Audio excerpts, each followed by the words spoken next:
I'm going to record this session, so just be aware of that. You know, if you're sensitive about turning your camera on, we're asking questions with your microphone versus in the chat. The hope is that we can put a version of this info session up on the web pages before we get to summer quarter. The other thing I'm going to try to turn on, if I can remember how, is the transcript. So if you're not able to watch with a lot of volume, or if you have any challenges hearing me for any reason, that you'll be able to follow along to the captions. If you want to turn the captions on,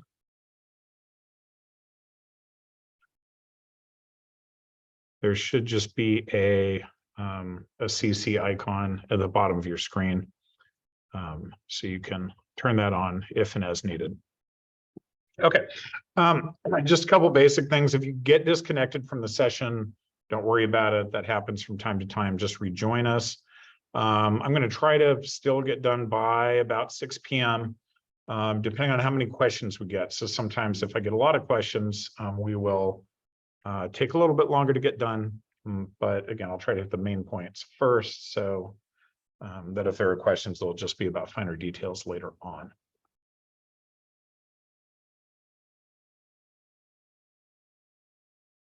When we come to that, okay. So let me talk about emergency medical services to begin with. So emergency medical services, a lot of people say, well, what about EMT? Well, EMT is emergency medical technician. So that's your entry-level job into the wider world of emergency medical services. The two big aspects of emergency medical services is that they take place out in the community, and they usually involve, but not always, transport back to a medical facility. The starting wage for a part-time EMT is actually a little bit higher than that now. The range is closer to between $14 and $24 an hour. You need to have a basic training certification in order to start working and then get a full professional certification from the state. The training certification can be done to state standards or to national standards. The course that we have at Everett Community College is done to national standards. All right, and then you can get experience on the job as an EMT to become an EMT advanced. There's not a separate course for it. And if you really want to step things up from there, if you've worked as an EMT for a year or two, you can register into a paramedic certification training program.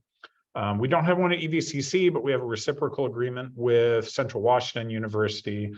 Tacoma Community College has a really good program. Bellingham Technical College has one, but the last I knew it was private for the fire service. They're not unlike Medic One's program. This is going to be a much longer certificate. So if you come and do an NREMT training cert with us at EVCC, that's one academic quarter, or 11 weeks, 3 months, however you want to put it. A paramedic certificate, again, you need a year or two of experience as an EMT. That's going to take quite a bit longer. That's going to take 9 months to 12 months. But you're going to have a much higher skill level coming out of it, and you're going to have a much higher starting pay. Whether you work for an ambulance company or a Medic One or for a fire department, your starting pay is usually at $60,000 a year and up. It's going to be, you know, significantly more than that at a larger fire department, maybe $70,000, $80,000, $100,000 a year, something like that. The one exception to having your choice where you might want to work as a paramedic is Snohomish County. In Snohomish County, you can work for either an ambulance company or a fire department as an EMT. But once you get to the level of paramedic, you're going to be working through a fire department. Why is that significant? It means that you're going to need fire department, fire service training in addition to EMS training. But that's not the case in most counties in Washington State. So not the case in Whatcom, King, Pierce, Skagit, et cetera. And then we have some people interested in EMS who aren't really interested in the fire service. So they will either continue on to become paramedics and be dedicated to EMS, or they might do similar other certifications and degrees like emergency room tech, nursing certifications, doing a general bachelor in science degree, so they can go on to medical school, on to master degree to be a physician's assistant, so on and so forth. Okay. I'm going to pause out of the PowerPoint for now and pop over to our web pages. This is where we have probably the best information on any of our courses. Right now, I'm going to our emergency medical services webpage, really easy to find on the EVCC website or on Google. If you just type in, Everett Community College EMT, EMS, EVCC, anything like that, it should be the first thing that comes up. And then you can see on the menu here that we've got some different options, and we'll explore some of those later. But for the time being, this EMS page really focuses on the EMT course. If you want to reach us after this session, you can do so via email or by phone. If you do try to reach us by phone, my warning to you is just this. I'm not in the office very much now. I'm the only full-time person on our team at the moment. For those of you wondering, I don't actually instruct in the courses. I take care of all the administrative portions of things. So if you do leave a voicemail, maybe be prepared to wait a little bit, whereas I'm on email, 10 hours a day or something during the week. So we can set up a time to talk, Zoom, in person, that kind of thing. There's going to be a fair amount of information in this info session. So later on, if you want more clarification or just talk more about your particular situation, we're always up for doing that. Or even just to tell you about the different professional sectors and jobs in general, even if you haven't decided to come to school here yet, right? It's the benefit of us being a public college. So let's get to the basics. So again, this is a 3-month course. We offer that course 3 times per year, fall, winter, and spring. We have the application open for that right now, and you can choose to go to any one of those 3 offerings. Okay, you can even get accepted to fall, and if you start to get closer to fall and you think, this isn't a good time, I want to move my registration to winter or spring, you're welcome to do that. The only circumstance that would see you need to reapply is if you want to take a course that happens until clear next academic year, so starting fall 2024. Or if you start one of these courses and have to withdraw, then you need to complete another application, but it's pretty straightforward to do if you've already applied once. So what do you get with this EMT course? So I mentioned a professional training certificate, the National Registry training certificate. That's one of the things you get. On the non-professional side, on the college side, you'll also get 13 elective credits. You'll also get a college certificate for EMT, and you can put those elective credits towards a general 2-year degree or a fire science degree or other options besides. Okay, so the whole time you're going through the course, you're meeting requirements to get your passing grade in the course. You're also meeting your requirements to get your professional qualifications and to get to the point where you can get a job. So here's how it works. The last day of the course is on a Saturday, and usually you'll have testing dates on the Wednesday before and that Saturday. That last Wednesday of the course is where you take the college final. So if you get a passing grade in that final, as far as we at EVCC are concerned, you've passed, you get your elective credits, you're done, okay? But that doesn't satisfy the professional half. So you need to get a 75% or above in that course final, right? Because you can pass it with, I think, 55, 65% or above, in order to qualify to take the NREMT, the National Registry Professional Training Certification. To take that last Saturday of the course, they will have the hands-on lab or drill component of it. And if you pass that half of the NREMT, then you can schedule yourself for the written. Okay. Now, this is important to remember. Once you pass that written NREMT, and you have your full NREMT training certificate, then you will have 12 months to find a job with an ALS, BLS provider to be recertified and get a full professional certification with the state. Now, you can work part-time for an ambulance company, part-time for a local fire department. There's no shortage of jobs for EMTs. Some of our EMTs go on to work in long-term care facilities or facilities for people recovering from addiction, so on and so forth.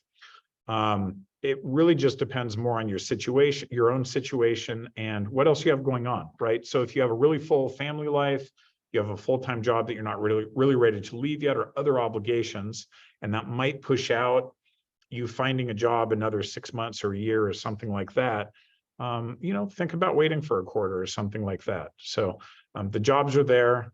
Most students who pass the course get a strong recommendation from the instructors and have no problem finding work. So you really just have to time it so that it works for you. All right, let's talk about the course schedule, because for any of you who are considering this course, doesn't matter whether you're considering it for fall or winter or spring coming up, you need to be realistic about how much time and effort this course is going to demand of you. You have a slide for that? Do I have a slide for that? Yeah, or something we could see that has that. Are you not able to see the webpage? Nope, just see the slide. Sorry about that. It's showing me that I was screen sharing, but it may have just been attached to a single window. Thanks for speaking up, Jake. I appreciate it. Yeah, for sure. How about now? Can you see anything? Perfect. Yeah, there you go. Okay. Yeah, my apologies. I'm not sure why that wasn't showing before. So just to take a couple steps back, I am on the homepage for our website right now for emergency medical services. You can find our contact information in the right-hand column here. So you can use the Firescience email for either EMS or Firescience, and we have a phone number as well. But again, we're not physically in the office very much these days because we're a little shorthanded. We offer the course 3 times per year. Okay. What credentials does the course offer? You will get elective credits for the college, and you will also be preparing for a National Registry EMT certification exam. That'll qualify you to then go on and get a job. All right, so that's the summary to get us caught up. Going on to the course schedule, time commitment, and expectations. So again, please be realistic about how much time this course is going to take you. If you can get through the application process, you can do the course. There's no question around that. But let's get into it. So,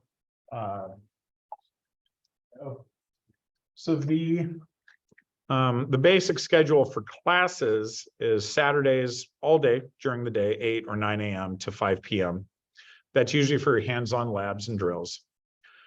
And then Monday and Wednesday evenings, 6:30 to 10 p.m. Okay, those are usually for case examples. Sometimes you'll do smaller labs, but you're basically reviewing and asking questions about chapters that you've already done the reading and quizzes for, and that you're preparing to do the labs for in the following Saturday. In addition to those in-person hours, you'll be scheduled for a 5-hour shift on an emergency transport and a 5-hour shift in an emergency room, okay, with one of our partners. A big partner around here for an ER is Providence. Big partners for emergency transports or various ambulance companies and local fire departments. You can schedule a shift that works with your schedule, that works with your area, right? So you'll have some options. You'll do that with the lead instructor when you start the course. And then you're going to have some optional labs that they'll have various times for you during the week, especially ones that interface with the nursing program, OB labs, that kind of thing. You'll have maybe 3 to 5 of those during the quarter that are optional. You'll have a few choices of when to come in and do those. And they're not going to be every week. Like what I mean by that is 3 to 5 of those total. So therefore, what you're looking at in taking this course is anywhere between 11 and 16 hours a week, usually, of in-person commitments for this course. And you'll hear that and you think, okay, that's not that bad, okay? The majority of the time that you spend on this course will be outside of class. I'm going to say that again. The majority of time that you spend on this EMT course, you will spend outside of class. And for most students, that averages to about 30 hours a week. So consider that. If you have 11 to 16 hours of class, and then you have another 30 hours a week outside of that, just make sure you're ready for it mentally. Because again, if you can pass the application, you can pass the course. Make sure that you're ready for it schedule-wise, all right? Because if you think, oh yeah, but I'm faster than the average person, blah, blah, blah, blah, blah, especially in the first few weeks of the course, it might take longer than you think. So all of those activities include the following. You're going to have some online training and homework even before you walk into class the first day. And that's estimated at about 15 hours. Okay, so you'll get about a week or two before the class to get that stuff done, but that's not something you want to underestimate. You're going to have self-directed study time with a study group. You're going to, in the course, you're going on to new topics every week. And students who make a point of meeting with their study groups once every week or once every couple of weeks have higher, demonstrably higher first-time passing rates in the NREMT than the students who are not reviewing. And you might be reviewing lab things. You might be helping each other study the theory from each chapter and reviewing quiz material. It really depends.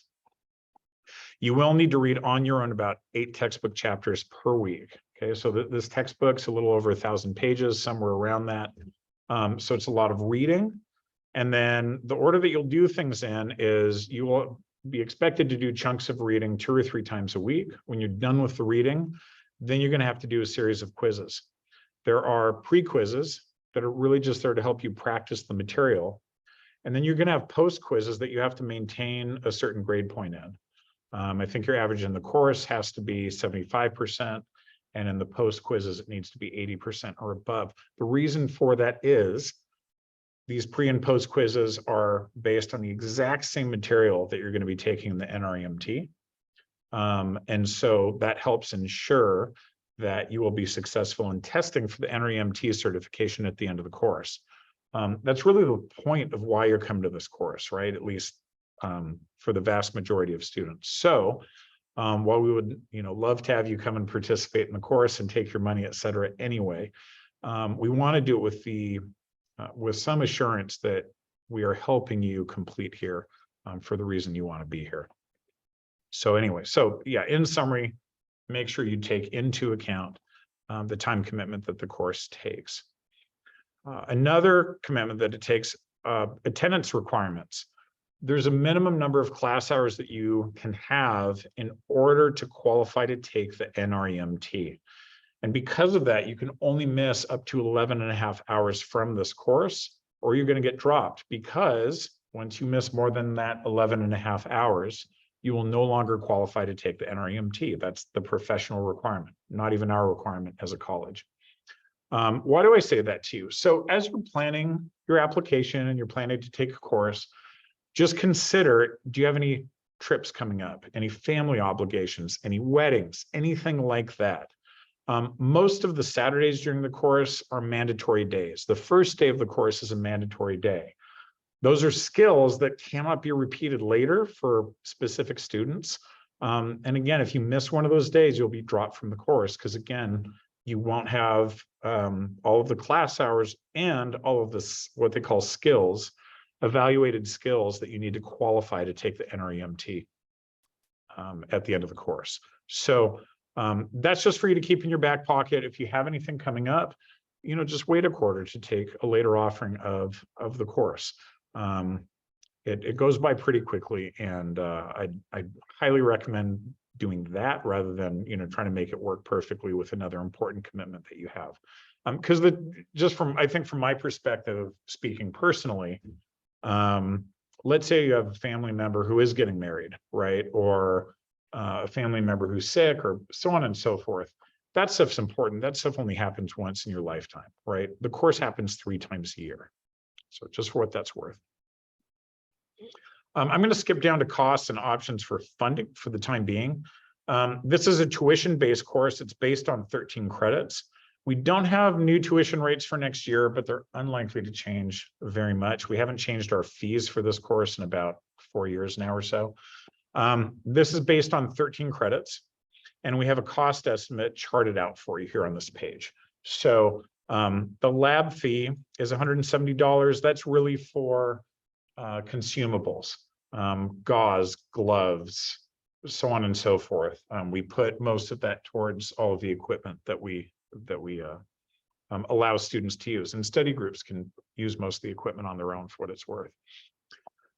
All of the tuition and all of the college fees that's what you would pay if you were to take 13 credits at the college either way. For those of you wondering, you do enroll as a full student at the college in order to take this course. It's not housed in a separate training center or anything like that. The equipment you need for the course is relatively minimal. It's not terribly insignificant as far as cost, but manual blood pressure cuff and stethoscope, safety glasses, and you'll need a textbook and online course access code, which on average will cost about $250. So you also see here uniforms. So we get a lot of questions about uniforms. Does it have to be specific stuff? No, it doesn't. So maybe pause and look at the prices we have listed here: $10 for a shirt, $20 for pants. This is really anything you have that qualifies, that's sitting at the back of your closet, or something that you can buy from, I don't know, grocery outlet or Target or something like that. Really nothing specific. And you would only wear this while you're in the ER or on your transportation shift. They're not clothes you have to wear every class or that kind of thing. The only exception to that are going to be students who are currently working for a fire department, usually will show up to class in their blues, so in their B uniforms. And then as part of the application, depending on your insurance, et cetera, you need to get your immunities up to date. We'll look at the application here in a moment. And you also have to have a basic life support provider certificate, and the price on that's about $75. So here are your estimated course costs. We have a lot of different ways that you can pay for this. We accept military veteran benefits. There's an EVCC tuition payment plan that allows you to pay half of tuition up front and the other half by the second month of the quarter.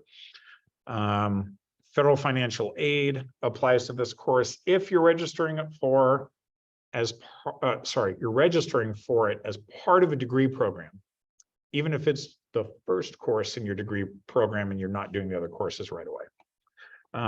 And certain workforce funding. So keep that in mind. If you are out of state, if you haven't lived in Washington state or had a mailing address here for at least a year, rather than paying 3 times tuition, you can apply to have tuition reduction and just pay 1.5 times. So that's really the highlight there. I'm going to close that and go on to how to apply. So I already mentioned that you do need to be a college student in order to take the course. There's a process to enrolling at the college, and I can cover that for anybody who wants to see it at the end of the session. But the only items you really need in order to start applying to the EMT course is to do initial admissions. In other words, you need to have submitted a general application to the college, and they need to have replied to you and said we accept everybody, and there's no cost to apply for admissions. And you need to have that email that says welcome to the college, and then here's your student number, and more importantly, here's your student username. That student username, you're going to set up a password, and it's what you will use to access this EMT application. We are early in the application season for EMT, so that's another thing I'll tell you. This course, if it fills, and it only fills some of the time now, usually will not do so until September. It's a long application. It's good you're all interested in this and thinking of starting applying now. But if you think, shoot, I have to go and apply to the college, and then I have to get my student username and password before I can access the application, you shouldn't feel any urgency at the moment.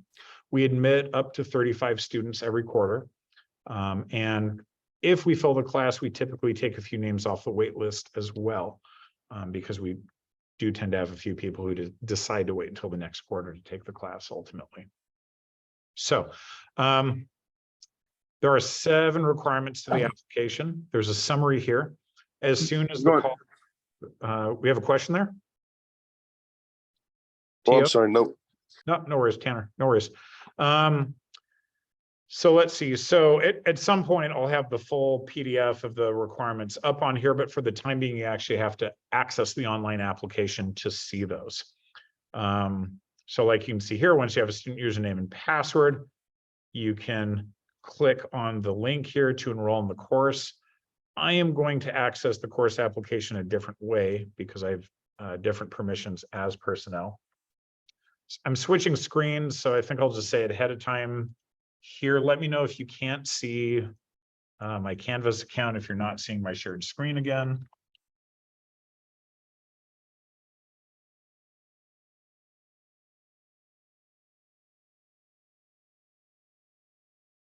Okay, but they'll have you do something similar. They'll have you put in your password and along with your username. And you're going to see a different screen first. You'll see a screen that says, do you want to enroll in this application? You'll say yes.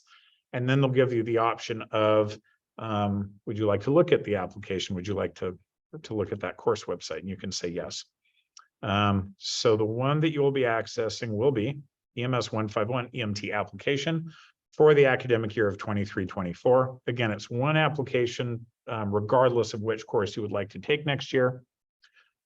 And just a reminder, the only way you can access that application is through this webpage. You go to how to apply, you go to this link, type in your username and password. If you just go to your student Canvas account, it's not going to give you the prompt to self-enroll. So just keep that in mind. If you forget that kind of thing, send us an email, give me a call. I'll make sure to get you there. So, okay. So what we host this on is, this is hosted. I'm going to go to Student View. This is hosted as a course website. It's not the course website. It's an application to the EMT course, and it's a simplified version. But we find it's a helpful platform to host the online application on. So it's a pretty simplified site. If you use Blackboard or this is Canvas, you may have used Canvas before, you'll find it pretty familiar. The home page and the syllabus page are the same. They say, welcome to the application. You're going to see a lot of the same information that you saw on the website there. There's 7 requirements to complete. In order to see what those application requirements are, please go to the Assignments tab in the menu. The application's on a first come, first served basis. There are 35 spots in each class. Incomplete applications are not accepted. I'll come back to that later, but that basically means you need all 7 components completely complete. We will begin to review applications not until about 2 months before the deadline. So if you get your application done in the next few weeks, you have everything submitted, that's great. You're still going to be prioritized in the order in which you've submitted everything. But just know that our team, because we're finishing up spring quarter and about to hit summer quarter, may not review that and then may not send you an acceptance email and a permission code to register until a few weeks after that. If you're not sure, email us, keep in touch. I'm not saying, don't communicate with us. I'm just saying, that we're not really in the full review period quite yet. So let's see. So what do we say? You can submit, go to the assignment section for the requirements. So I'm going to do that. So go over to assignments and you're going to see all the requirements listed here. And here you just have to make sure to click on each one, read the instructions fully. Some of these are real simple and will only take you a few minutes. Some of these will take you a few weeks. So let's go through them. Personal information form. This is a Google form. All right. And what this says here is you're going to get to a completion screen where you enter your name and submit it. You need to do that to be considered complete. And you'll receive a confirmation email. Okay. So look for the confirmation email before submitting like 3, 4, 5 copies of this application. It's always obvious who's reading the instructions and paying attention, because the people who aren't will send like 5 applications and then we have to figure out which is the one they want us to keep, or rather personal info form. So that's one of the assignments that's listed. Notice how none of the assignments are numbered. You don't have to do them in a certain order. I would just I would strongly suggest try to start as many as possible.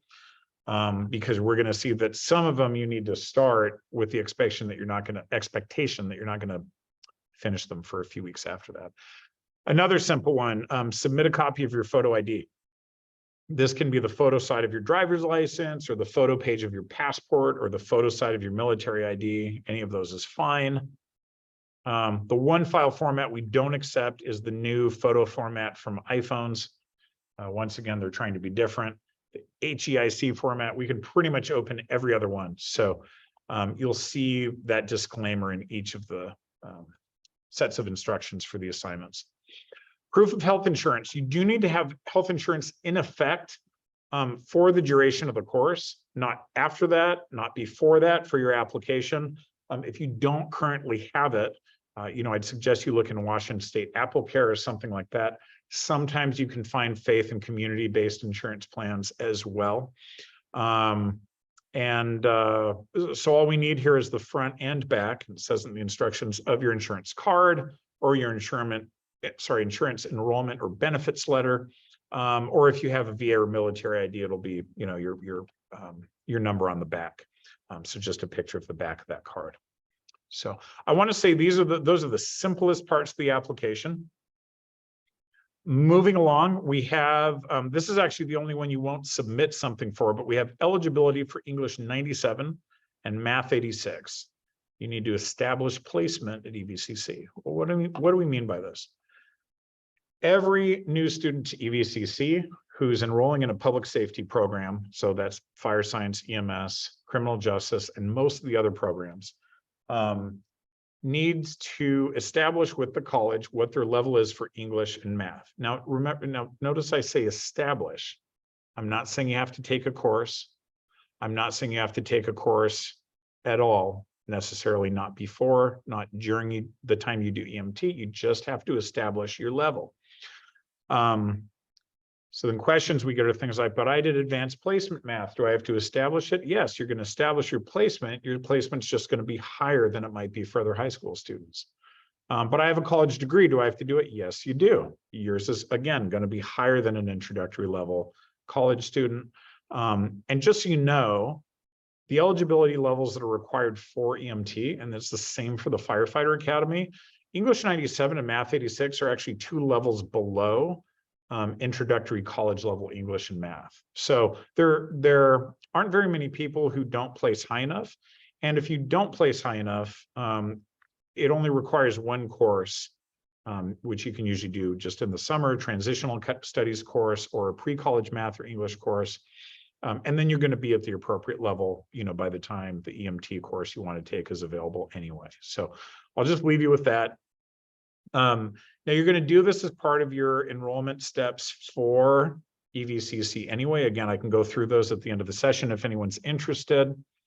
Look through the instructions in detail. For most of you, you're going to be submitting a placement form. We give you a link to the EVCC placement page here.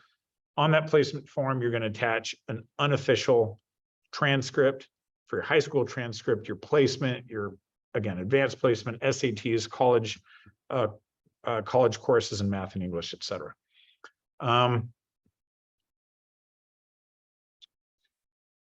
Placement form. Yeah. So again, read. It's a lot of information, but it's pretty straightforward.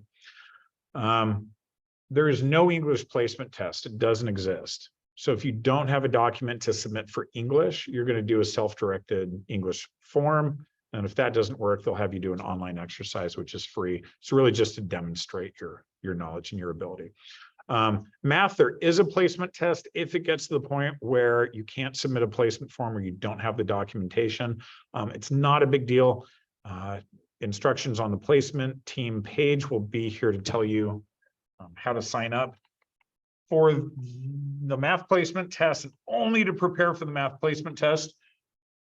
I would suggest using Quizlet.com. It's really just, if you were like me, I don't know what you'd call it, a returning student, an adult student, before I took a college level math course. And the way I placed was fine, but if I got a little bit of practice, practicing what I already knew or had known a few years before, maybe I would have placed a little higher, or it wouldn't have been as much of a transition for me going into a college course. So just take that for what it is, but that's a suggestion if you do need to get to the point of taking a math placement test. At any rate, going back to the EMT application, once your placement's been established in your student account, we can check that in the program. So you don't actually submit something for it. All the instructions here will tell you how to do that, how to check for it in your account. If you can see it, we can see it, and you can check off this application requirement. going to go back to the assignments and the other requirements here. Basic life support certificate. Here's another one. This requires you get outside training. It's basically a higher level of a first aid CPR or CPR AED certificate. It's not the same, but you also don't need to have prior experience or a lower level certificate to do it. Cost is about $75. You need to have a BLS provider cert, okay, not skills session, not online, not et cetera, et cetera. And it should be American Heart Association standard. We link you to the American Heart Association website here and tell you exactly how to use it to look for a legitimate course. You can usually schedule a course within a week, so this is always something you can do in advance, okay? Ideally, your BLS cert is no older than 6 months old by the time you get to the course. The cert itself is good for 2 years, but the curriculum changes. So ideally, you took the BLS certificate, it's still active while you do the EMT course, and then when you look for a job afterwards. Okay. I'm going to go back to the assignments, back to the requirements here. And then proof of required immunities and related tests. So this is something I'd suggest starting early, because it might take you a few weeks or a couple months to get up to date on everything. There are 7 requirements for the fall and winter EMT courses. Most of these are Washington State Department of Health requirements. A couple of them are EVCC requirements that we also have in common with our partners that you're going to be going to ride on ambulances and to go to the emergency room, okay? I'm going to go through them quickly. We don't need original vaccine records for anything, so not handwritten booklets from when you're a baby. It would be a good idea if you haven't already to try to get access to wherever you have insurance or wherever you go to a clinic and set up an online account if you don't have access already. And you're going to basically go to 2 sections. One is my chart and one is my test results. Your chart is going to show your all of the schedule of vaccines that you received, and your test results are going to show you, did you get a hepatitis B test? Were you tested for an immunity because you lost the paperwork for the actual vaccine, or maybe it wasn't recorded and you're just not sure whether or not you're immune. So I'm going to go through very quickly. You'll have the text here to go through. Hepatitis B, most of us had 3 doses as children and teenagers, no more than 6 months apart. Measles, mumps, and rubella, MMR, most of us had 2 vaccines as a child or teenager, no more than 6 years apart. And then varicella, which protects against chickenpox or shingles. Most of us had 1 dose before the age of 13 or 2 doses if we started after that. Some of you, if you're a little older like me, you may be protected against varicella because you had chickenpox. If that's the case, or if you're missing any of these records of doses, you need to get a titer test. You can do that at your regular clinic's vaccine office. You can do it at a minute clinic, some drug stores if they're covered under your insurance. A titer test is a quick snap blood test. It'll give you results as to whether you're immune against something or not within about 72 hours. I highly recommend getting a titer test if you can, instead of just turning around and revaccinating yourself. There's no point in revaccinating yourself if, number one, you're already immune. Number two, it takes longer because they make you wait 30 days between every dose, and they won't let you get some vaccines in combination with others. Okay. So those are the first 3 requirements. Most of us had those as kids, very basic. Here are the next ones. Tetanus, diphtheria, and acellular pertussis or whooping cough. You have to have 1 valid dose within the last 10 years. Okay. A lot of people have TD, tuberculosis and diphtheria. A lot of people miss whooping cough, and a lot of doctors miss the fact that we ask you to get whooping cough. And this is important because when you go to the ER transports, you're going to be around people who are around children. Children and infants are very susceptible to whooping cough. Okay. So if you have to go in for a booster, make sure they're giving you the whooping cough along with it. You have to be tuberculosis tested negative. Okay. And then for fall and winter, you need a current flu shot. So this is the flu shot that's not coming out until like next August or September, October. So you think, well, September, October, how am I supposed to get into the fall course if the vaccine's not even available? It's not required for a fall course application. It will be required for you to stay in the course. You're expected to get it once it's available, and you're going to be getting it before you go on those emergency transports and ER visits. It is required if you're applying for the winter course. It's not required if you're applying for the spring course. Okay. COVID-19 is required, and we also do not allow for exceptions for COVID-19. Just to give you the contrast, we don't require COVID-19, or for that matter, any of these other immunities for any of the other courses in our department. Okay, not the Firefighter Academy, not the regular fire courses, not criminal justice courses, etc. We require the flu shot and COVID for two very specific reasons. Number one, most of our partners require that you have it to go onto their ambulances, to go into their emergency rooms. Okay, that's very cut and dry. Number two is this. If you get sick with one of these, you are probably going to miss more than 11.5 hours of the course, and then you're going to have to drop out. You won't get certified. There's also a good chance that that happens to several of your classmates as a result too. And that actually happened. We had a student who wasn't vaccinated against COVID right when it became available, before we had the mandate, caught COVID at work, exposed his classmates at a study group. They all had to go into quarantine for 5 days or 2 weeks or whatever it was, and they couldn't finish the course. They had to come back the next quarter. Okay, so that's really the biggest utility reason for it. Now, by being vaccinated against COVID, we're not saying 4 doses like they say for a lot of the vaccines now. It's 2 for Johnson, 1 for Johnson and Johnson or Janssen, 2 for Pfizer, 2 for Moderna, or 2 for the newer Novavax vaccine. Okay, 2 doses, that's it. So if you have that, you're fine. Okay, and then to finish off this little odyssey into the application requirements for the EMT course. Finally, there's an EMS pretest that we have you take. It is an online test, but you do need to take it in person. You will take it in person at our building right here. And I'm going to be putting up available times this week. You can always email me to find a better time. If you look at it and you say, dang, Papkin, I work this shift, and if I come in to take a test during that time, you're going to make me sit in traffic for 2 hours before that, or I'm going to have to wake up 4 hours earlier or stay up for 4 hours later than I usually do. If that's the case, send me an email. Well, I would really rather schedule a time where you're going to come in fresh to do the test. But what is the pretest? So it's 100 questions. It's multiple choice. And like the NREMT exam, you may not go back to change previous answers. You need at least 75% to pass. And for each application period, you're given 2 attempts. And you're not allowed to take it twice in the same day. So if you don't pass one day, you're expected to go back and study for another few days, a couple weeks, and try it again. There's a 2-hour time limit, but I've never seen somebody take more than about 80 minutes to take the test. Okay, even people who thought they weren't prepared were especially careful. They self-proclaim not great at test taking, although they seem fine to me. And again, it must be taken in person.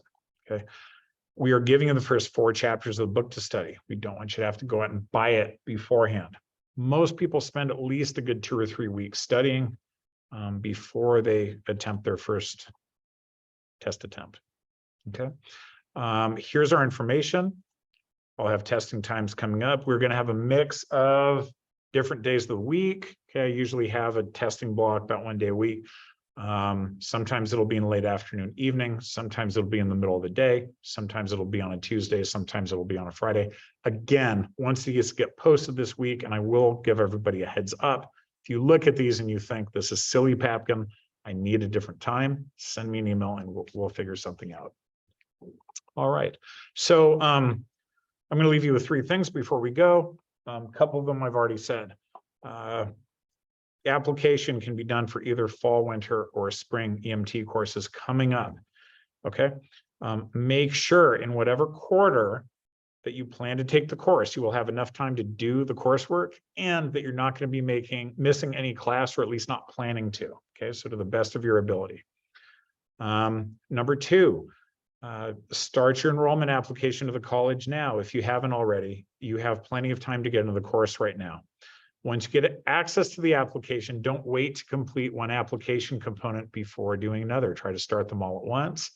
It's a long application. It's going to take you a minimum of about 3 weeks to finish it. Okay, so set your expectations there. The last item, which I haven't talked about yet, which is a seg into the next section, is this. If you're interested to become a firefighter and you don't already know, we have a Firefighter Academy at EVCC. It's an open enrollment course that we offer at least twice a year, sometimes 3 times. If you're thinking of taking the EMT course and the Firefighter Academy at any point in the next year, I highly recommend applying for both at the same time. Doesn't necessarily mean you're going to take both, right? You might take one and then, hey, you get hired, right? And you don't have to worry about taking the other one right away. That's great. But just to kind of prepare yourself, if you're thinking of taking the Fire Academy and EMT, you want to qualify yourself to do structural firefighting sometime in the next 12 months, recommend taking both at the same time. Okay. I'm going to leave it there for EMS. So those of you who are interested in EMT, I'm going to stick around after the session. We'll finish in another 10 or 15 minutes. But if you don't have any other questions for me for the time being, again, I'd invite you to email, give a phone call. Let's set up a time to talk, or email us with any questions about this. Again, if you're not really sure yet and you're interested in other pathways at the college, or you want help getting enrolled, or you just want to know more about the profession, let us know. We're happy to help. Appreciate you taking your time to be here. Again, feel free to log off. If you want to stick around to hear about the fire science program and criminal justice, feel free to. And otherwise, we'll hope to talk to you soon. So, all right. I'm going to leave student view for the time being. I'm going to navigate back to our EMS webpage. From here, I'm going to go down to the fire science homepage. So for the fire science program, we have a fire science degree. It's not required to start working. And you're not seeing my screen change here because Emily knows this. The web service in this room is pretty much glacial. So if you want to become a firefighter, that's a great degree to do. It's not required to start working. And indeed, a lot of our students don't get a degree before they start working, but they end up getting a degree because it makes them a more viable candidate for a full-time job. It gives them promotional opportunities at a lot of departments that they wouldn't have otherwise. And at a lot of full-time departments, it'll also get you paid another 2 or 3%. That doesn't sound like much, but if your base salary is $60, $70, $80, $90,000, an extra 2 or 3% can make quite a significant difference. Okay. So that's what the degree is for. Now within the degree, let's see if that actually opens. Or if it's going to take its sweet time. Oh, it did open. Great. Okay. So here's just a quick summary of the degree. 90 credits, 2 years. A lot of our students go to school part-time. Here's how it's broken up. Not in order, just by category. General education requirements, English, math, communication, psychology, that's 20 credits. And then we have a technical core for the fire science program, that's 7 courses that are 30 minutes. And then we have a section for electives. Now the electives are where you would do your certification courses. So those are usually EMT and the Fire Academy and Wildland Firefighting certification. All right. But you can do these courses by themselves. You can do EMT by itself. It's also a college certificate in its own right. And you can do just the Wildland Firefighting course if you want. You can do just the Fire Academy if you want. Now, Fire Academy sounds big. It is. It's a very intensive 3-month course. It's not the same as the 2-year degree. So that's the distinction between those things. Fire Academy is a single course, single elective course. The Fire Science degree is the whole 2-year program. Okay.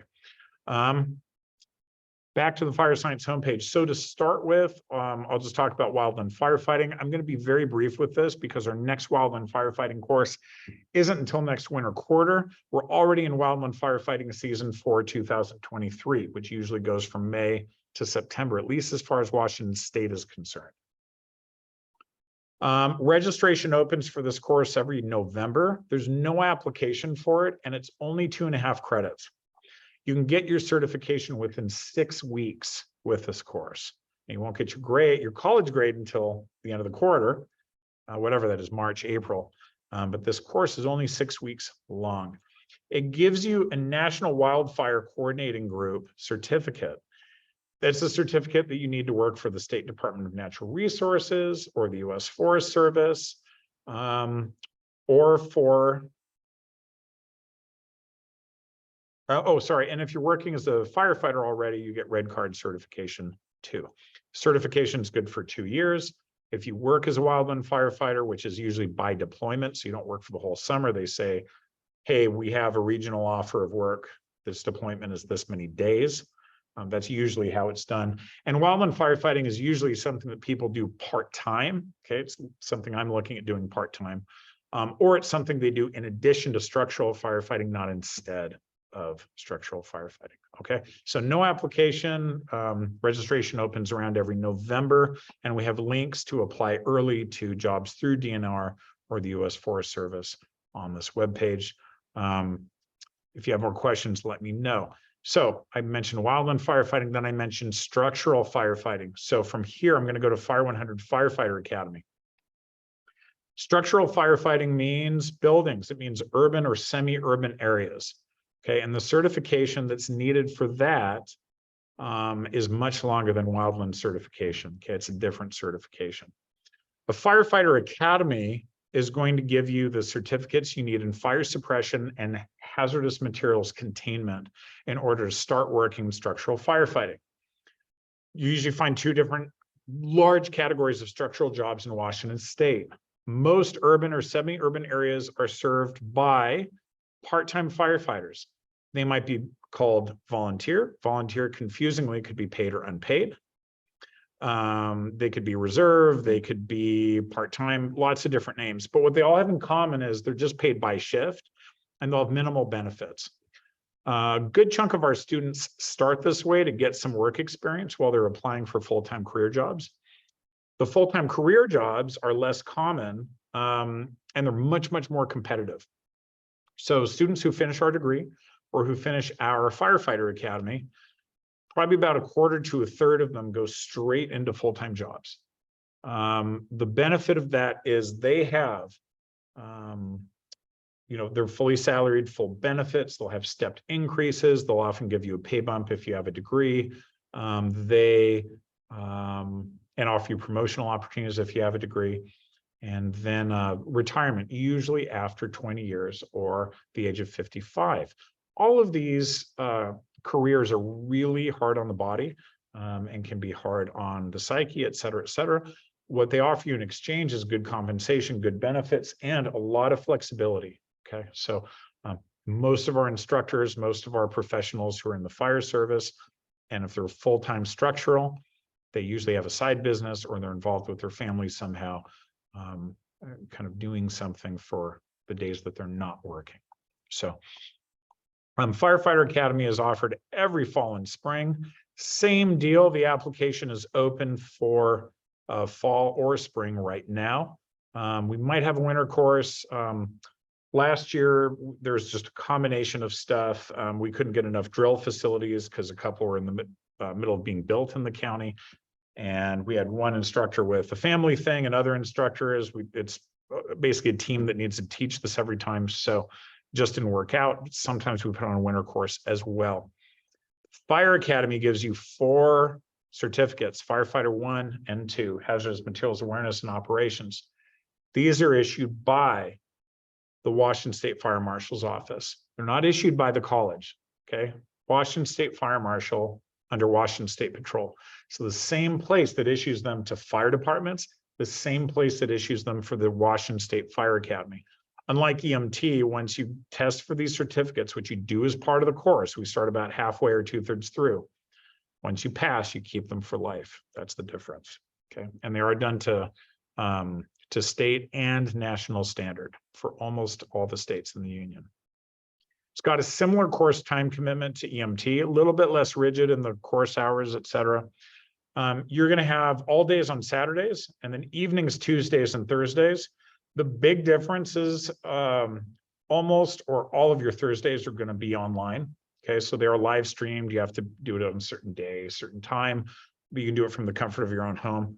You're also going to need to anticipate some full day Sunday sessions for drills as well. We average about 5 of those each quarter, and you'll get the full schedule at the beginning of the academy. Okay, but this is even more credits than EMT, so it is intensive. Okay. Excuse me. And then you'll have a few weekdays at the Washington State Fire Academy in North Bend to do training and certification in skills like flammable liquids, multi-story company operations, this kind of thing.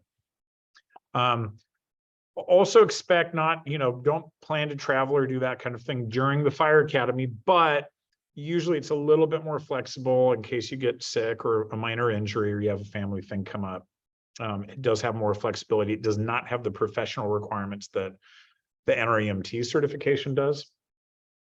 So it's a little more flexible there, but it is a big commitment. Costs and option for funding.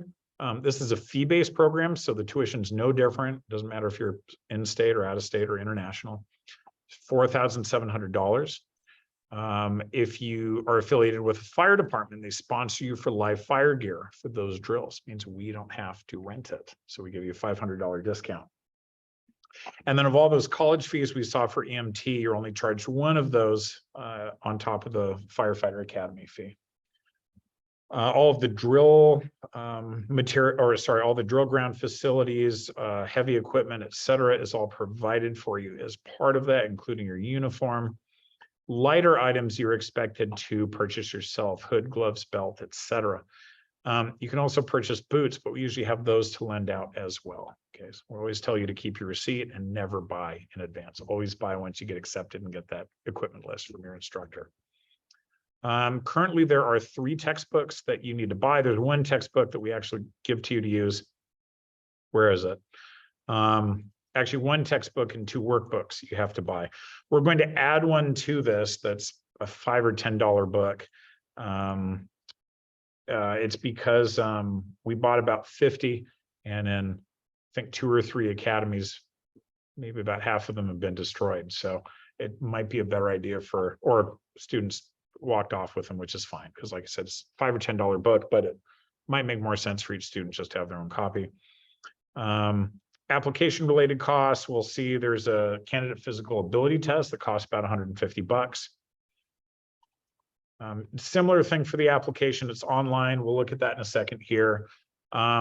Course doesn't tend to fill. We had room for 35 students in EMT. We have room for 32 students in the academy. But again, we usually take people off of the wait list. It's a big time commitment, big financial commitment. You can pay for tuition all the ways I mentioned before: financial aid, veteran benefits, scholarships, workforce funding, the tuition payment plan, so on and so forth. The reason students come to do the academy here is this: most of the faculty are captains and chiefs at surrounding fire departments, King County, Snohomish County. This academy has been going since 2001. They know that a good chunk of our students that take this academy are going to go straight into full-time positions.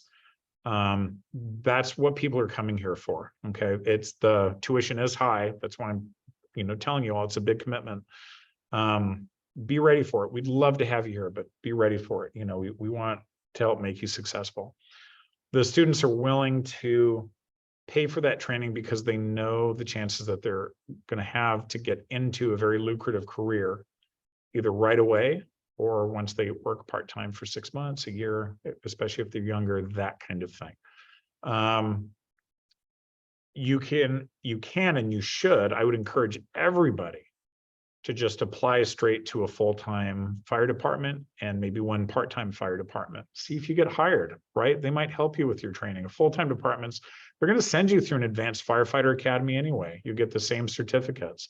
The worst that can happen is they hire you and that happens. So I encourage everybody to give that a shot. But if those plans aren't coming to fruition, or if you're applying for a department that tells you you need to have your EMT certificate before starting, consider coming here for a certificate. You won't regret it. Getting successfully through the course. So that's that. How to apply? Same deal. You have your student username and password. Much shorter application than EMT. You can come here, click on this link, and then you'll enroll in the application. Let's see, I'm going to leave student view for the EMT application here. I'm going to open the application for the Firefighter Academy for 23-24. I'm going to go back to student view. Let me know if anybody can't see this right now. Again, very simple website. If we go to assignments here, you're going to recognize a few things. You're also going to see it's a lot shorter. So you're going to recognize the personal information form. There's also a medical questionnaire that's included in that. Photo ID, placement, same requirements as from the EMT application. The only things that are different is we have essay questions. Okay, be specific. You only have to write like a paragraph or two to each one. Try to write something that lets us get to know you, something that's different from the next student who's saying, I am going running and I took Fire 101. We're going to say, that's cool. What else you got? To work at a fire department, they're going to want to get to know you personally, I think, more so than at your typical job, right? And we find the same in the academy. It's really that like combination of different perspectives, life experiences, et cetera, in a fire academy recruit class that makes it strong. The last thing that's listed here that you can, again, you can schedule it right away, is you need to go schedule through one of these companies, National Testing Network or Public Safety Testing, for a candidate physical ability test, or the CPAT. Watch this YouTube video that we have here because it will show you how not to get disqualified. There are a lot of videos online to help you set expectations for how do you get conditioned, et cetera, et cetera, et cetera. This is not a very heavily aerobic course or aerobic test. It's more strength and conditioning. In addition to doing this test, something that you won't be tested on is your aerobic fitness. If you can run 1.5 miles in 9 or 10 minutes, that's a good basic professional minimum. And also, believe me, you're going to get in better shape and find muscles you didn't have when you're in the academy in spite of yourself. And that's true for our students who are stay-at-home parents or who have desk jobs like I do. It's also true for our students who are coming straight out of special forces in the military. It's a different kind of physical demand. Okay.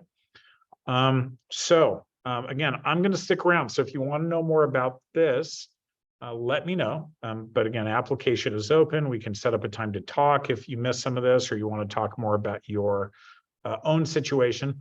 There's no correct order to take anything in. So if you want to start with some degree classes, great, especially if you're a younger student under 21. Most full-time jobs, you have to be 21 or older. You want to start with EMT, fantastic. You want to start with the Firefighter Academy, fantastic. There are benefits to doing things in either order. So we can talk about all that. All right. All right. And then last but not least, I'm going to go back to the fire science page here. And then kind of, this is going to take me a minute, so I apologize in advance, but I'm going to branch over to the criminal justice program and talk for a few minutes about that before I bring up the enrollment page, and stick around for anybody who has kind of remaining questions here. So again, if you need to log off at this point, thanks for your time. I don't expect the rest of this to take much more than 10 minutes for the formal session. And again, we hope to hear from you one way or another. So appreciate you making the time to be here.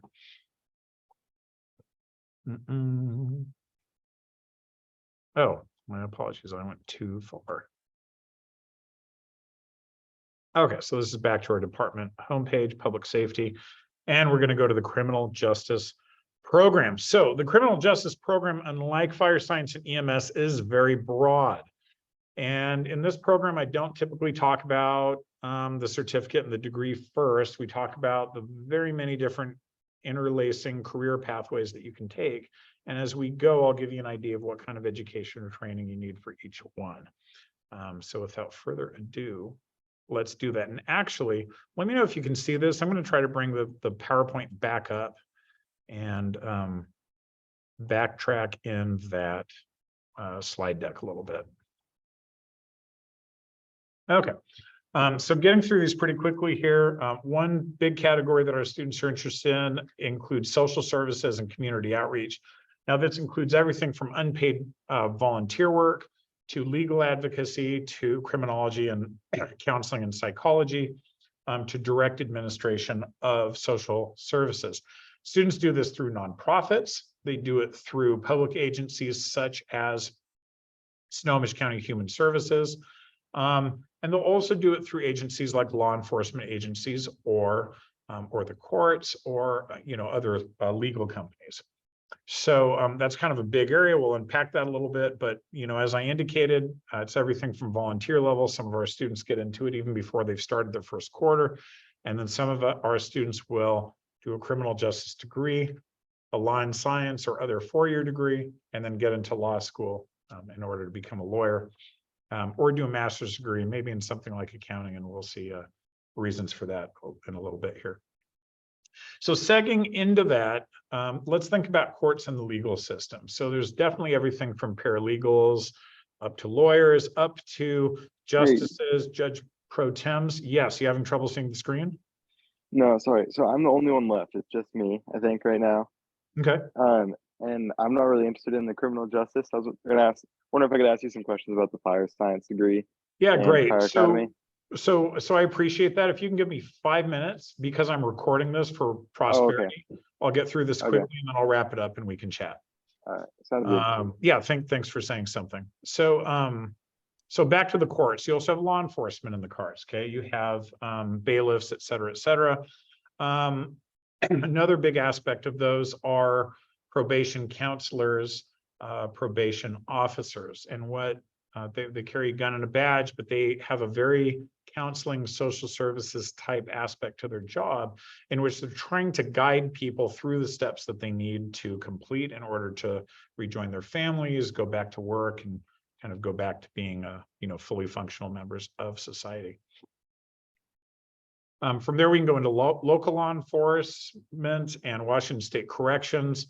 Starting salary at smaller agencies is usually around $25,000 a year and up. Now, these jobs usually don't require a degree, although it might be preferred, and it might be preferred at a larger local law enforcement agency, okay, such as the city of Everett. Some of those agencies will also offer tuition assistance, so our students may look for jobs there first. Same is true for criminal justice, as it is for EMS and fire science. A lot of our students are part-time because they're working, okay, they have other obligations in life. As you go up to state law enforcement, which has a higher starting salary, this isn't just Washington State Patrol, but will include agencies such as, the Department of Fish and Wildlife, Liquor and Cannabis Board, and almost everyone will require or heavily prefer a four-year degree. The Department of Fish and Wildlife is really the only exception. Their requirements state that they want a criminal justice two-year degree or something similar or equivalent. Going from there to federal law enforcement, we have a higher starting base salary, but a bigger range in terms of what education is required for it. So if you work at the TSA at the airport, Homeland Security, you're not required to have a college degree. If you work for the FBI, the Secret Service, the IRS, you say IRS? Yes, they have badge-wearing law enforcement officers too. The DEA, Bureau of Alcohol, Tobacco, Firearms and Explosives, etc. They will require a bachelor degree. They will usually prefer a master degree as well. But as you can see, there are a lot of elements in the pathway that you can do in the meantime to gain some experience, and even to make a decent income and maybe have some sponsorship while you're coming up through your education. Department of Corrections can help with tuition as well. Emerging areas that our students are really interested in. Forensics and lab research, $40,000 a year starting. Now, you can have a civilian job as a forensic technician at a local law enforcement or county law enforcement agency. You can also have a Bachelor of Science degree, a four-year degree, and be a fully certified forensic scientist with Washington State Crime Labs under Washington State Patrol. We also have a lot of students who might go into fire investigation, or they might go into working for insurance companies because they're transferable skills.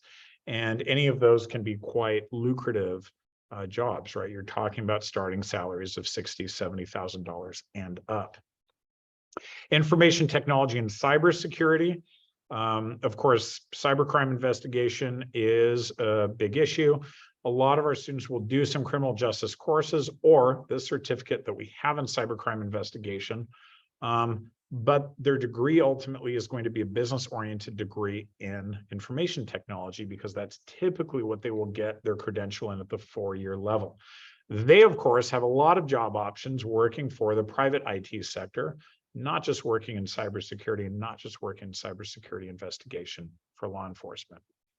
And then other private sector, we have contractors, people who sell equipment.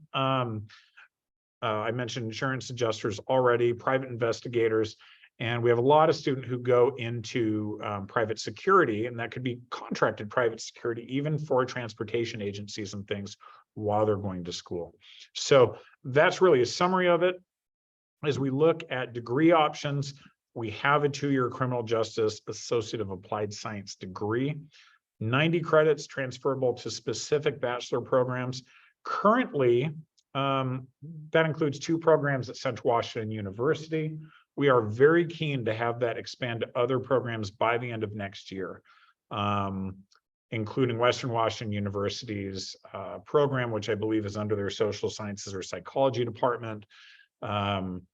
The various programs at the University of Washington, the criminal justice program, related program that is in criminology at Washington State University. We just don't happen to have that at the Everett campus. That's out in Pullman.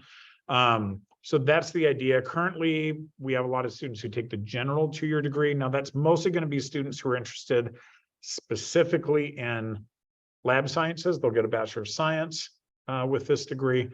The students who are interested in psychology might do criminal justice courses, but they'll end up in a 4-year psychology major at a 4-year school, or like I said before, a business information technology oriented degree. So, and then we have a 20 credit cybercrime investigation certificate. That is something that can be combined with one of the degrees above.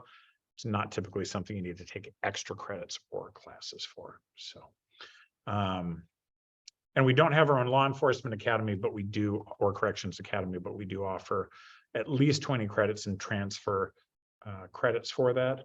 But we may also be revising that to expand those transferred credits a little bit. So that's the criminal justice program in a nutshell. I will leave it there and stop sharing. Oh,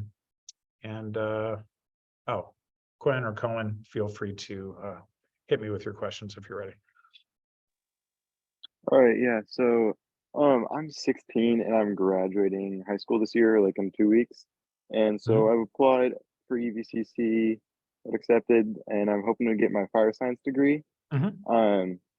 And so I did running start this year, and I got my 20 credits for the prerequisites, like the math, science, communication studies, and psychology. Yep.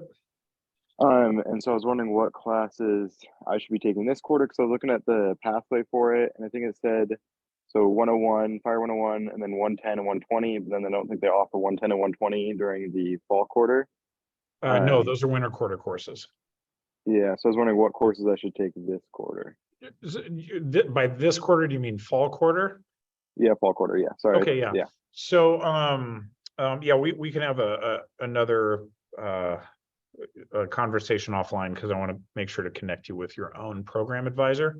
But the fall courses that are going to be available are Fire 101, Fire 104, and Fire 203. So if you've already done and just to make a distinction, we don't have prerequisites in the program. But that first category, the general education requirements.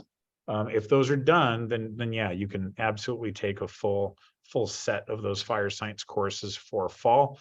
Winter, you would be looking at Fire 110, 120, and probably Fire 249, the Wildland Firefighting Course. And then in spring, it would be.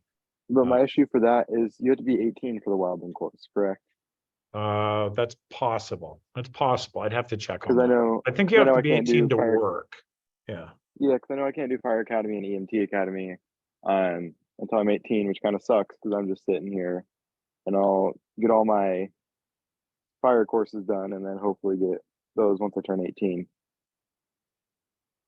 Right. So, well, so let's see. We probably have a solution for you for EMT. There's a possibility that we'll have an EMT course for high school students next summer. and we'll start Mhm. offering that as a summer course. And if we don't by then, we'll have an alternative for you. I think you have to be 18 to work in wildland firefighting. I guess it would make sense that you need to be 18 to have the certification. So you say you're 16 right now, and then this time next I'll year, you're turn gonna be 17 this summer. 17. Yeah. Okay, and can I ask when you turn 18? Yeah, I'll be 18 in end of June of. I turned 17 this month. Oh, yeah, so you're gonna I'm be actually 18 next spring. Yeah, I'll be 18 next spring. Oh, okay. So here's what I would tell you then. So if you're 18 next spring, by the end of next spring quarter, you're going to have all of your courses done except your certification courses. Mhm. Okay, so that timing is actually perfect. Because then the next academic year, once you turn 18, you can start applying for jobs. Okay.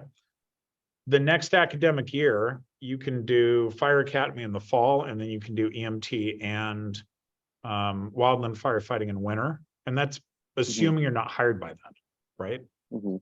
Yeah. So that's actually, Um, that's really good timing. If you were 1 year earlier, I'd say like, oh yeah, that's too bad. You have to cool your heels for a while.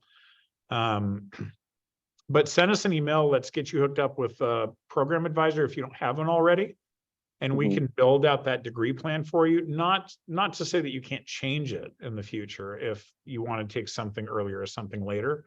Or like I said, if you get a job and you scale back to part-time for a while or something.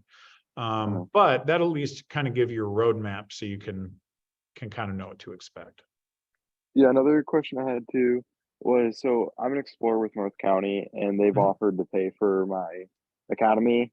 Yeah. And so I was wondering if I took their academy, if I could get college credits with you guys to put towards my fire science degree. If that was a possibility. Can you say that again? So if I take North County's academy, if Mhm. I can get college credits from you guys through their academy. You can. Yeah, you can. And that's also assuming that the academies haven't been combined by then. Mhm. Yeah. Okay. And so would I get the same amount of credits I would get for your guys' fire academy? Yeah, I believe the North County Foundational Academy is also 4 certificates now. Uh-huh.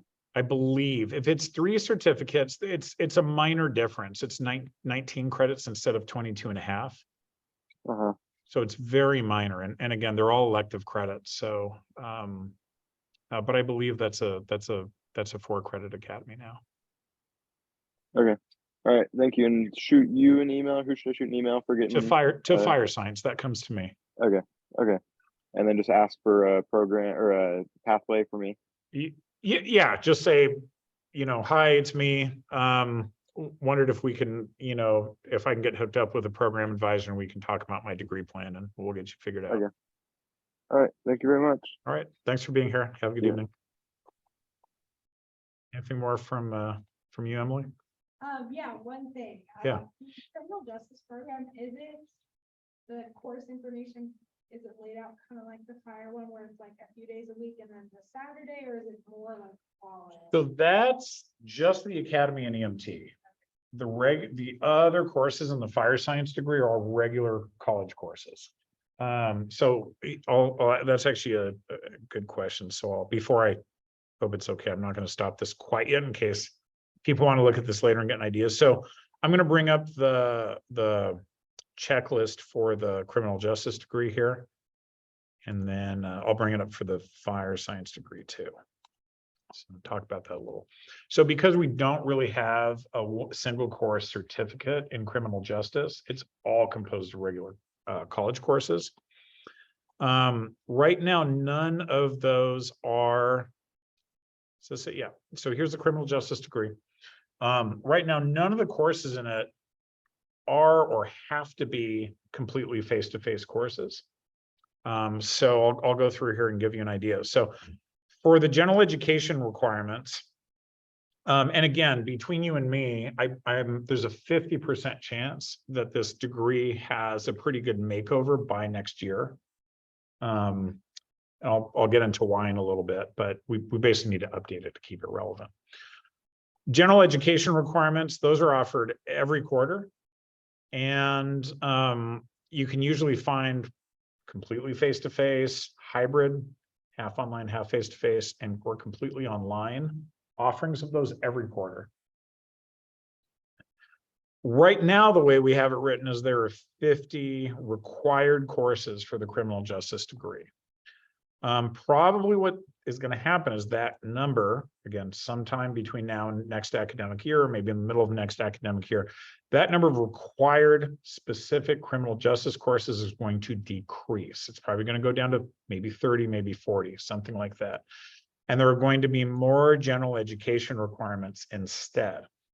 This is the reason for it. In order for this degree to transfer to more programs, it needs to be able to better satisfy those general two-year general education requirements that you see across all the 2- and 4-year programs, degree programs in Washington State.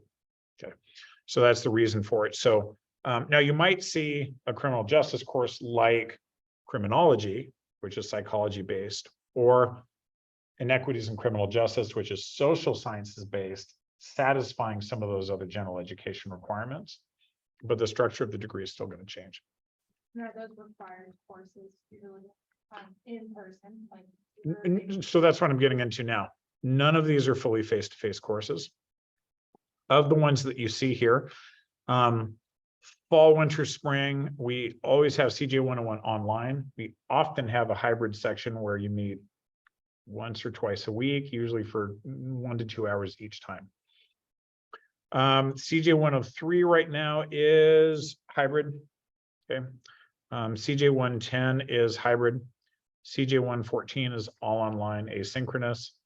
IT 203 is all online, asynchronous. I don't know how confident I am that that is going to remain a required course. CJ 204, intelligence gathering, another cybercrime investigation course, all online. No guarantee it's going to stay around. Same thing with cyber criminals, all online, no guarantee it's going to come around, stay around. Professional communication skills, all online, probably not going to stay a core course. Intro to forensic science, we probably will keep that one. Oddly enough, it might seem odd, that's been an online course for 3 years, completely online. And the instructor will actually send optional, like home crime lab kits to all the students. Again, it's introductory level. So you get a little finger brain kit and other things. Ethical dilemmas is all online, but because the instructor is teaching it next year, I think it's going to become a hybrid course. So then you see we have a big jumble of courses down here. And right now the degree says you need to pick 20 credits, which is usually about 4 courses from these. What's the challenge with that? The challenge with that is this. Most of these courses, we don't really offer anymore because look at this big list up here. That is a ton of courses to have to offer throughout the year and have enough students to fill every time.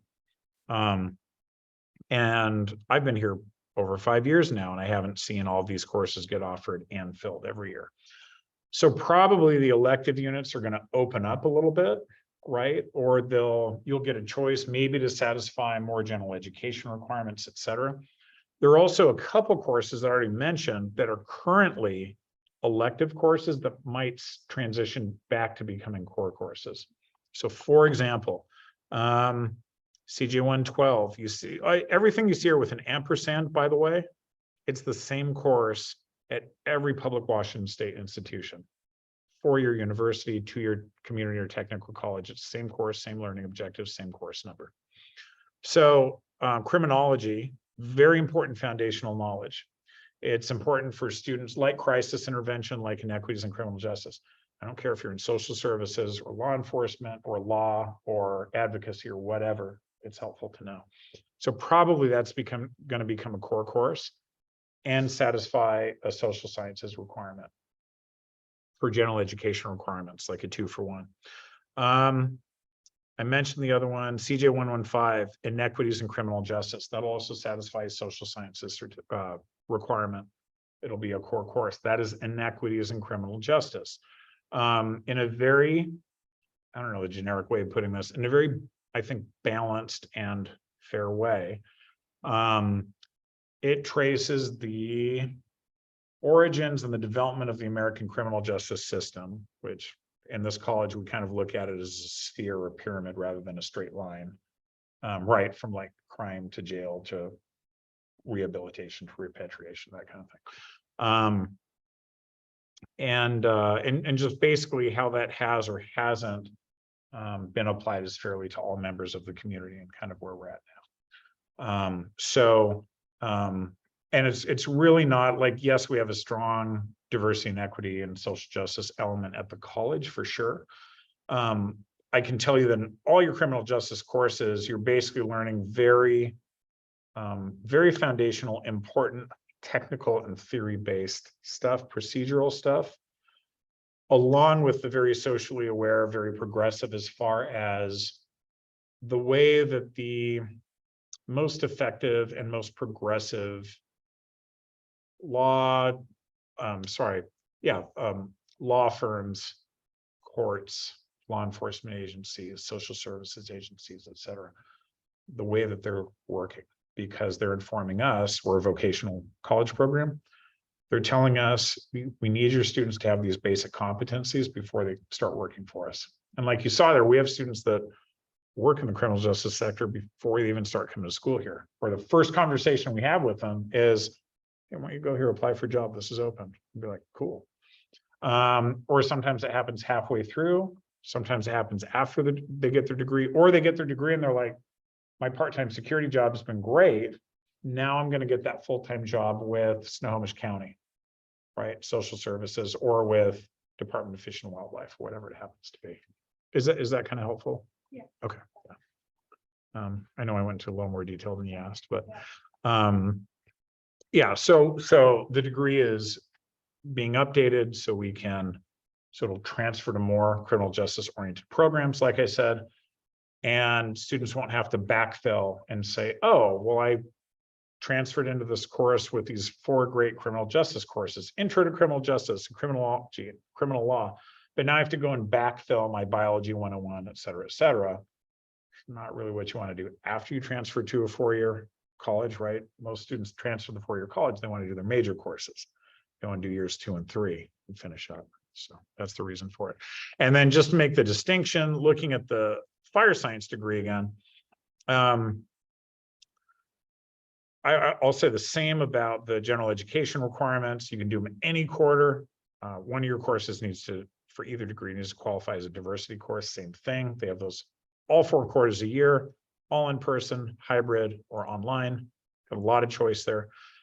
For the required fire science core courses, right now, Fire 101 is a hybrid course. All the other ones are asynchronous online, all of them. So I doubt that's going to change anytime soon. We may have a fire officer certificate in the next couple of years. Those will probably have at least like one field or field trip day where you're basically like learning the technical stuff, but then you are, instead of just learning it all from a desk or a computer, actually going and seeing, like, let's say, a big facility, Port of Seattle or Everett Naval Station or something like that, and saying like, oh, this is the fire suppression facility here. This is all the stuff we've read about all quarter, that kind of thing. And these are all regular college classes that go for 3 months. You get a grade, 3 to 5 credits, that kind of thing. And then it's really just the certification courses that are that hybrid, more intensive kind of format. EMT and the Fire Academy both being right about 11 weeks or 3 months long.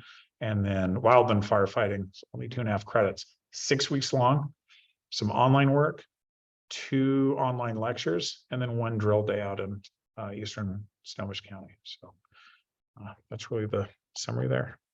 Anything else you can think of for now? All right. Appreciate you taking the time to be here. Oh, I may have already stopped recording, or I just wasn't sharing. Oh, I wasn't sharing. Oops. Oh, well. At least you could see it. All right. We're gonna end. Thanks, everybody.